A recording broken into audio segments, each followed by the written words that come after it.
a handmade knitted poppy that was made for me by my late great and dear friend Rocker Jenny, as you call her. Ah, But she did an enormous amount of work. She did all sorts of things. She knew people from all walks of life. She had all sorts of interests. As I say, you know her as Rocker Jenny.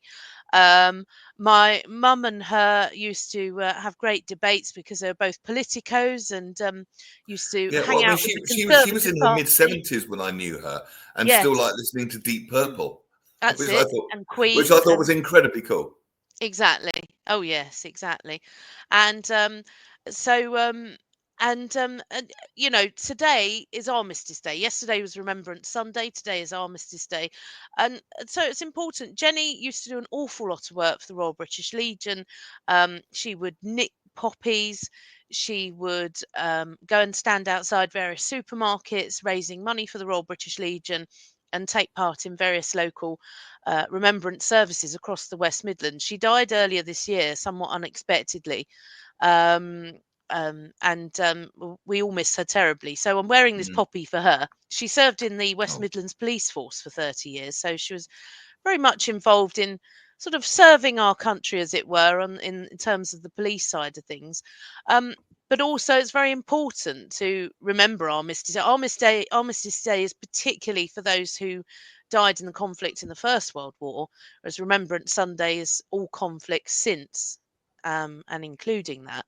And so, I mean, for me, I've had to read the we always have I always participate in, even when I'm not at work, a 2 minute silence at 11 o'clock on both Remembrance Sunday and Armistice Day when they fall on different days. So 2 days in a row I have been reading the news after the 2 minute silence, which, yeah. even though I've done that several times, it's still one of the hardest things you can ever do as a journalist. It's You have to Mm. get the tone right.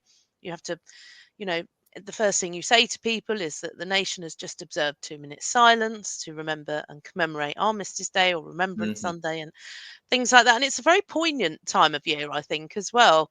Um, Although we're commemorating something that is a good thing, the end of war, the end of World War, end of any war is always a good thing.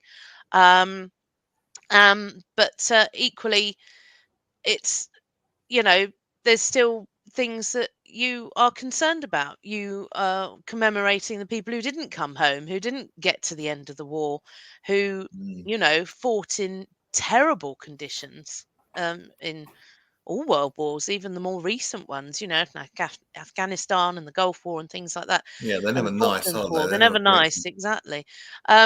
So I think it's just important that we mark that and we remember those people.